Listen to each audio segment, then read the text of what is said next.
소년 삼국지 제9화 여포의 등장, 조조의 위기. 서주의 황건적을 소탕하고 공손찬에게로 돌아가던 유비 삼형제. 그들은 백성들에게 평화를 선사했다는 보람에 젖어 있었지만 천하의 거대한 흐름은 그들을 가만두지 않았다.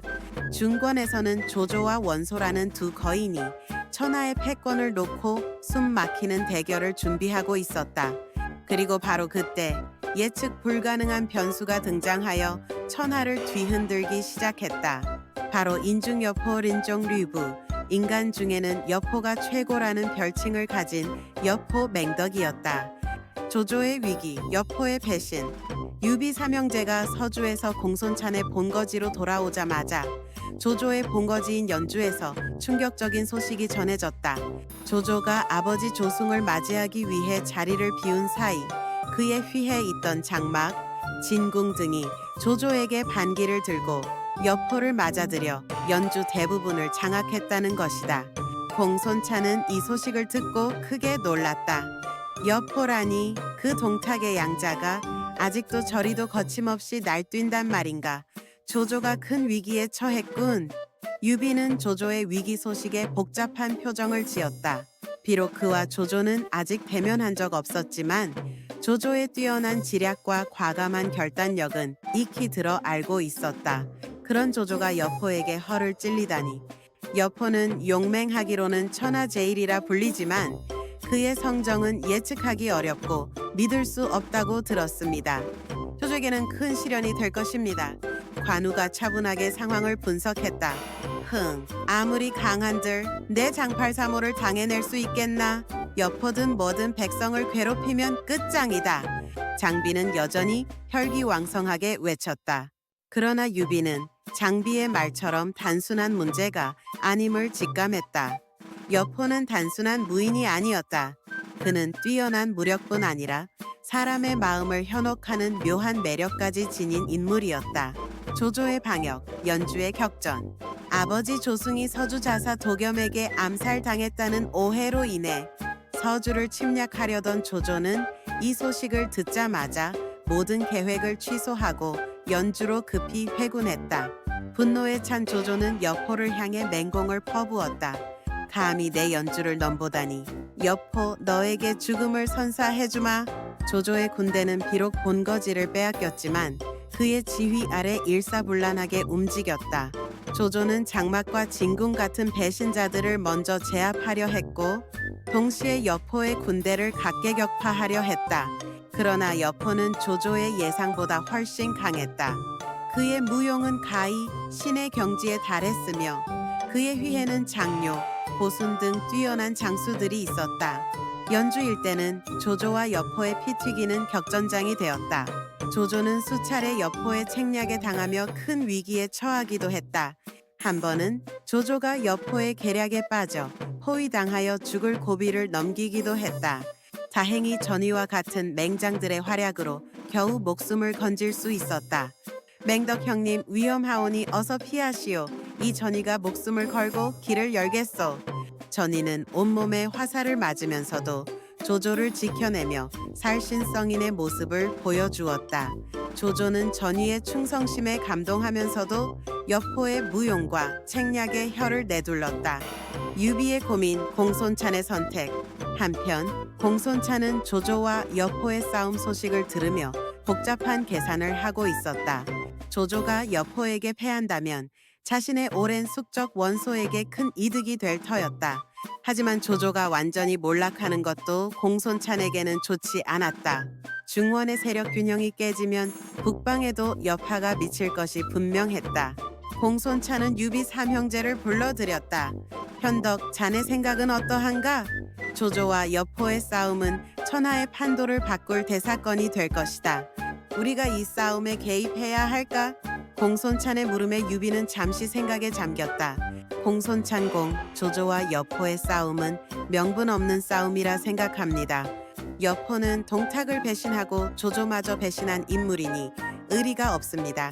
조조는 비록 강한 힘을 추구하지만 그 또한 백성을 안정시키려 하는 뜻은 가지고 있습니다. 다만 지금 우리가 섣불리 개입하는 것은 좋지 않다고 생각합니다. 오히려 이 기회를 이용해 우리의 힘을 더욱 기르는 것이 현명합니다.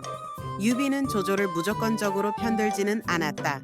그는 여포의 배신자적 기질을 비판하면서도 현 상황에서 섣부른 개입보다는 때를 기다리는 것이 중요하다고 판단했다. 공손차는 유비의 현명한 판단에 고개를 끄덕였다. 그는 유비의 말대로 북방의 힘을 다지는 데 집중하기로 했다. 서주의 변화, 도겸의 부름. 그러나 천하의 흐름은 유비 삼형제를 가만두지 않았다. 공손찬의 진영에서 잠시 평화를 누리던 유비에게 또다시 서주에서 사신이 찾아왔다. 이번 사신은 전과는 다르게 다급해 보였다. 유비 장군, 도겸 자사님께서 위독하십니다. 마지막으로 장군을 뵙고 싶다 하십니다. 사신은 숨을 헐떡이며 말했다. 유비는 깜짝 놀랐다. 얼마 전까지도 정정했던 도겸이었는데 병세가 급격히 악화된 모양이었다. 도겸 자사님께서 위독하시다니 어서 서주로 가야겠다. 유비는 공손찬에게 상황을 알리고 급히 서주로 향했다. 관우와 장비도 유비의 뜻에 따라 군사들을 이끌고 뒤를 따랐다. 유비는 서주에서 황건적을 소탕할 때 도겸의 인품에 깊은 감명을 받았었다. 그의 위독 소식은 유비의 마음을 아프게 했다. 도겸의 유언, 서주를 부탁하다. 유비 삼형제가 서주성에 도착했을 때 도겸은 이미 병상에 누워 사경을 헤매고 있었다. 그의 얼굴은 죽음의 그림자가 드리워져 있었고 숨조차 가쁘게 쉬고 있었다. 유비가 병상으로 다가가자 도겸은 힘겹게 손을 들어 유비의 손을 잡았다. 유비 장군 와주셔서 고맙소. 도겸의 목소리는 갈라지고 힘이 없었다. 유비는 그의 손을 꼭 잡았다. 도겸 자사님, 부디 평안하십시오. 소신이 왔으니 걱정 마십시오. 도겸은 희미하게 웃으며 고개를 저었다. 아니요, 저의 시간은 다 되었소. 유비 장군, 이 서주를 지켜주시오. 그는 힘겹게 손가락을 들어 서주의 지도를 가리켰다. 그리고는 마지막 힘을 짜내어 말했다. 이 서주는 덕대으로 다스려야 하오. 백성들은 더 이상 고통받아서는 안 돼요. 유비 장군 부디 나의 서주를 백성들을 지켜주시오. 도겸은 마지막 말을 남기고 눈을 감았다. 그의 손은 유비의 손을 잡은 채 힘없이 떨어졌다. 서주 자사 도겸의 죽음이었다. 도겸의 유언은 유비에게 큰 충격과 동시에 무거운 책임감을 안겨주었다. 서주는 중원의 요충지였고 비옥한 땅과 많은 백성을 가진 중요한 곳이었다. 이곳을 맡는다는 것은 단순한 부탁이 아니었다. 그것은 천하대업으로 가는 중요한 발판이자 동시에 조조와 여포 같은 강대한 세력들의 견제를 받게 되는 위험한 선택이었다. 서주 사람들은 도겸의 유언에 따라 유비를 새로운 자사로 추대하고자 했다. 그들은 유비가 황건적을 소탕하며 보여준 의로움과 덕망을 기억하고 있었기 때문이다. 그러나 유비는 선뜻 도겸의 유언을 받아들이지 못했다. 공손찬과의 의리도 있었고 자신의 힘만으로 이 거대한 서주를 감당할 수 있을지 확신이 서지 않았다. 서주의 새로운 주인 유비의 고뇌. 관우가 유비에게 물었다. 의형님, 도겸 자사님의 유언입니다. 서주 백성들의 간곡한 청을 거절할 수 없지 않습니까? 장비 또한 형님, 어서 서주 자리에 오르십시오. 우리가 백성들을 보살피면 되는 것 아니겠습니까? 라며 부추겼다. 유비는 깊은 고뇌에 빠졌다. 그는 덕망으로 천하를 다스리고자 했지만 지금의 천하는 힘이 없으면 살아남을 수 없는 약육강식의 시대였다. 서주를 맡는 것은 큰 기회인 동시에 큰 위험이었다. 그는 과연 도겸의 유언대로 서주를 받아들여 새로운 길을 개척할 것인가? 아니면 현재의 위치에 머물며 때를 기다릴 것인가?